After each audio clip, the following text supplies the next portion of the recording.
Hey everybody, welcome to the Teaching for Bridgetown Church Online. If you are new or visiting, my name is Bethany Allen.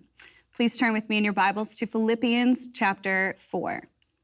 Now, as many of you know, we just spent the last few weeks really unpacking what it means to lean into the practice of simplicity, to not just discover and create new habits of minimizing or organizing or even simplifying, but to instead experience the transformation of this practice, both at a soul and heart level. Now, you'll remember that we've been framing simplicity as an inward reality that results in an outward lifestyle. And today, we'll continue in that framework as we conclude this practice by talking about what Joshua Becker calls the lifeblood of simplicity. It was Independence Day, 1979, when President Jimmy Carter addressed the nation with a famous speech called the Crisis of Confidence, or more famously dubbed the Malaise Speech. And in it was this profound statement. He said, "Human identity is no longer defined by what one does, but by what one owns." But we've discovered that owning things and consuming things does not satisfy our longing for meaning. We've learned that piling up material goods cannot fill the emptiness of lives which have no confidence or purpose. Now, there's lots here, but essentially in this statement, President Carter was saying that we as Americans have a happiness or a satisfaction problem, and that stuff, what we consume and have, is really at the heart of the issue. Now, it's no secret that we as Americans are obsessed with feeling good, particularly as Portlanders. We love feeling happy.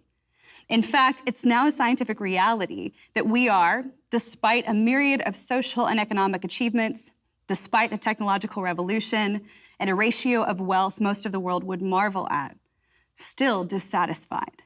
We are still, at our cores, unhappy people who are longing for more. It's what sociologists and psychologists are calling the happiness crisis. It's a crisis rooted in the fact that while happiness is an innate and natural desire, it is also an insatiable one, driving many to consume more and more with the promise of satisfaction, only to be left more empty and dissatisfied and estranged from their actual needs. In his article in the Seattle Times, Dick Meyer summed up this crisis perfectly when he said, "Despite the statistics that prove humans never had it so good, we don't feel so good." On every page of the human story, we find no man or woman exempt from this wrestle, from this struggle. And so the question is, what do we do?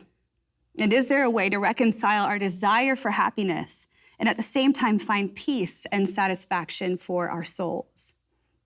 Today, we're going to look at what the scriptures have to say about this. So look down with me at Philippians chapter 4, verse 10. Here, Paul writes, "I rejoiced greatly in the Lord that at last you renewed your concern for me. Indeed, you were concerned, but you had no opportunity to show it. I'm not saying this because I am in need, for I have learned to be content whatever the circumstances. I know what it is to be in need, and I know what it is to have plenty. I have learned the secret of being content in any and every situation, whether well-fed or hungry, whether living in plenty or in want. I can do all this through him who gives me strength." Now here, we pick up at the end of Paul's letter to the church of Philippi. This was a letter he wrote during his imprisonment in Rome. Now this church, well known for their wealth and often indulgent lifestyle, had sent Paul a financial gift, and in verse 10, we find him responding to it, highlighting his gratitude, but also their heart in giving it. And what Paul is doing in this introductory phrase is reminding the Philippians that his thankfulness for their giving was not because he was needy, though he was, but because it was good for them to be people who were free to give. Now, in verse 11, Paul says something pretty simple, and yet it's layered with deep meaning. He tells his readers that he has learned to be content, whatever his circumstances, that he has been in seasons of need, and he's also been in seasons where he had more than enough. And still, he says, verse 12, that he has learned the secret of being content in every situation. Now, there are two things here that I don't want us to miss. The first is what Paul means when he says he's learned to be content. Content here in the Greek means satisfied with what one has and free from the need of external aid or circumstances. The image here is that of something that's containing sufficient resources within itself, not in need of anything else to make it whole or to bring peace to it. So here we find Paul saying that he learned to be satisfied, soul satisfied, both with what he has and who he is. That no matter his circumstances or situation, he is a soul at rest. Now next, I want you to notice how Paul says he learned to be content. And he says this twice. The word learned here is monothano. It's a discipline or practice in which one directs their mind to something and it produces an external result. More simply put, it means to learn through and by experience. Meaning that contentment is not just a spiritual idea or something apprentices of Jesus will happen upon. Instead, it is a discipline, something that was formed in Paul, something he learned through experience. From possessions to influence, Paul now knew that none of those things could satisfy the ache of happiness within. And that makes sense, right? Because we know from Paul's life that he encountered both good and bad realities, hard and easy, abundance and scarcity. And through walking all of those paths, we see his heart growing in satisfaction, making it clear that what he possessed and who he was to others was sufficient to meet his deep soul ache. He had learned who and what it was that could bring true satisfaction. Finally, in verse 13, we find Paul saying that the only thing that met and satisfied this ache was Jesus, who gives him strength. Or another way to read this is who empowers him or enables him to do just that, making Jesus and dependence on him central and key to experiencing true contentment. Now, every person, even the most spiritual, like Paul, will at one time or another be confronted with reconciling the ache, the need, and the desire to feel fulfilled within, to feel satisfied and happy with what they have and who they are. The problem is contentment doesn't come naturally, and how we pursue it is often contrary to how we could actually achieve it. And we can trace that all the way back to our parents in the garden. In Genesis chapter 3, we see the first ache of discontentment make its way into the heart of a woman named Eve. Satan comes to her and tempts her, not with a call for gluttonous consumption and a Prada bag, but rather with an idea. The idea that God was depriving her and Adam of something good or better, that what he had provided and would ultimately provide could fall short, would potentially not be all that she had truly desired. And so she, being a finite being, in a moment decided that she knew better and would now be in charge of satisfying her infinite desires. Eve's craving has become our own.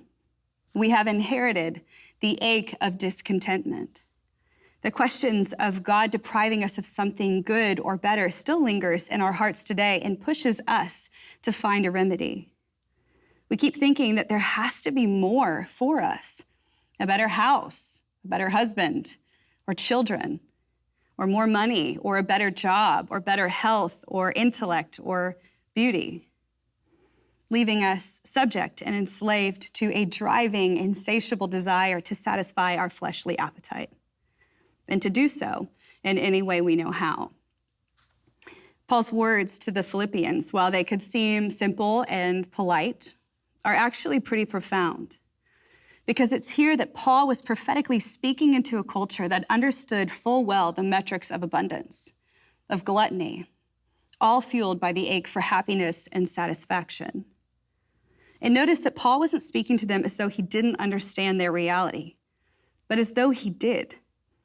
He wasn't offering an anecdotal lesson. His message of contentment was a deep prophetic invitation to a tested freedom he knew well. Contentment wouldn't simply be a disposition born of indifference or apathy or desperation. It wouldn't be self-sufficient in the ordinary or common sense of the term. It is not egotistic delusion. but rather, he declares, it is a satisfying byproduct of holy union, of salvation, marked by humility and dependence and trust. Jeremiah Burrow, a leading and scholarly voice on contentment, once said, "A soul that is capable of God can be filled with nothing else but God." I think what he and Paul are getting at here is that contentment is the holy means to a restless end, that it is the antidote to the greed and the gluttony of our lives, that it is the remedy to senseless striving, and it is the birthplace of a life of simplicity. If rightly ordered, contentment will actually move us at a heart and soul level towards a life of simplicity. And you can't really have one without the other. Think about it. If you are content, satisfied at a soul level, you are actually extinguishing the fire of more in your life. The burning desire to look a certain way or to temporarily fulfill the ache of happiness, to get more, buy more, or own more, leading you to only own and consume what you need, making simplicity an easy practice. But if you aren't content, simplicity will be impossible because the lens through which you view your needs will be tainted by the driving impulse of more. You'll never be truly satisfied enough to simplify your life. The beauty of the practice of simplicity is that it has this profound way of revealing what we actually believe about ourselves, about God, and about others. It forces us to look in the mirror, literally, and to confront the reality and condition of our soul. Simplicity is a practice. It is a discipline, not because it makes your life look a certain way or because it gives you credibility on Instagram. It's a practice because when it is done well, it is a deeply refining and transformative work that is costly and painful and revealing. Simplicity is the practice or a practice of undoing. It's the work of soul freedom, of sanctification, and it transforms not just your internal life, but your external life as well. True simplicity is birthed from holy contentment, and each fuel the other. Each perpetuates the necessity of the other. It's like a cycle. Contentment produces simplicity, which in turn produces more contentment, which in turn, based on the very satisfaction of our souls, leads to an even more simplified life. And the cycle continues. A few weeks ago, John Mark talked about something he called the center, the holy center, the center point of bliss in the language of John Wesley. And his point was that as apprentices of Jesus, we are called to look within, to not look to ourselves, but really to look to God's Spirit. That line has haunted me over the last few weeks because in it, I am confronted with the reality that when I look within to the center, when I look and I find Jesus there, I know I have everything I need in him. And yet, I still, even after years of spiritual formation, believe and buy into the illusion that I need something more. The practice of simplicity is about coming face to face with our center and asking the question, is my soul content? Contentment is a call to the center, and when it's embraced, it does three very powerful things in our lives. First, it teaches us to see and value what's most important. Contentment provides for us the lens we need to distinguish between our wants and our needs, which frees us up to find the balance of our desires and to connect with who and what we need. It moves our focus off ourselves and gives us the space to see the world around us for what it really is. Contentment is the great slowing agent. It calls for the soul to see the good. It draws our eyes to things that carry weight, to things that we may have missed before because of our rushed or impulsive speed or pace. Next, it releases you from the tyranny of more. Contentment doesn't relieve the absence of desire, but it does teach you to be satisfied with where you are and what you have. It frees you from the oppressive and dictating reality of the elusive more. Finally, it roots you in the present, which, by the way, is where the work of spiritual formation actually takes place. Contentment tethers you to what is, not to what isn't. It demands you see what is happening now, who you are with, and what you do have. And it's in the present that you are able to see actively, not with wanting eyes, what God is doing now. Contentment teaches us to number our days. It calls us to remember that we are a vapor, and ultimately transforms what we value and where we place our value. Okay, so how do we do this? How do we actually cultivate contentment in our life? In the work of spiritual formation, we constantly have to reorient. To reorient our hearts, our thinking, our bodies. And when it comes to contentment, we will also have to reorient. To reorient how we find joy, what we name as valuable, what we hold up as priorities. And even more than that, we will have to allow Jesus to be the one who determines not only the value, but the necessity of what we hold up as valuable. Practically speaking, there are about 6 things we can start doing to cultivate contentment. Becoming Minimalist author Joshua Becker offers 6 of these places to start, and I've added a few more because I can, and I've also adapted a few of his. But basically, he says this. First, we need to practice gratitude. It's impossible to develop contentment without gratitude. They are inseparable. Grateful people are those who have learned to focus on the good things in their life, not the things that they are missing or what they feel like they're lacking. And it's here that you can actually start small. You can make a list of the good things in your life. I mean, just put one thing on there if you have to. Do a 2-minute meditation in the morning, calling to mind what you are grateful for. I did that even this morning.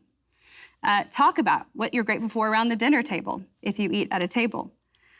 Sometimes I need help with the gratitude practice. I always have. Not that I'm not a grateful person. It's just been, I'm just not like actively disciplined at like, I'm grateful for, I'm not one of those people. So I force myself sometimes to tell someone a few things that I'm grateful for every day. And usually it ends up being the grocery store clerk. But you find a person and you just do it. Practicing gratitude and integrating it into your life with intention will undoubtedly shift and cultivate a heart that is oriented around what you have and who you are, as opposed to what you don't have and who you aren't. Next, take captive your thoughts. The mind is the place of transformation. And from the scriptures to neuroscience, we see and know that what we think about shapes reality. We know that we can even create new neural pathways of thought and feeling in our mind. A person who lacks contentment in their life will often engage when and then thinking. When I get, fill in the blank, then I will be happy. The call here is to pay attention to what you're thinking about, to where you're allowing your thoughts to go, and to, in that moment, not give into the influence of them, but to hold them up to Jesus. Remember, in order to take something captive, you have to name what it is. In psychology, therapists often use the phrase, name it to tame it. Meaning, transforming our discontentment starts with naming where we feel discontent. So, be mindful about what you're thinking about. Be quick to name it and tame it. And consider how what you're thinking about, what you name or don't name, is shaping the condition and the desires of your heart. Third, stop buying things, at least for a while. And look, this is coming from someone who loves a good shopping trip and a new outfit. I don't mean this literally necessarily, but I think that for many of us, it's been integrated into our lives that the proper way we diffuse discontent is to actually purchase an outward item that is seemingly causing the discontentment. Almost no energy is spent determining the true root of the discontent. Are you dissatisfied with your body? Go buy new clothes. Not content with your vehicle or your car? Go buy a new one. We've gotten into the habit of satisfying our discontent by simply spending more money. And we've got to break that cycle or that habit in our life. Sometimes the deprivation of something is exactly what we need in order to see what is really there and what it really does for us. The next time you recognize discontentment surfacing in your life, refuse to give into that habit. Instead, commit to better understand yourself and why the lack of that item is causing discontentment in you. Only after you intentionally break the habit can true contentment begin to surface. Next, let go of comparison. Comparing your life with someone else's will always lead to discontentment.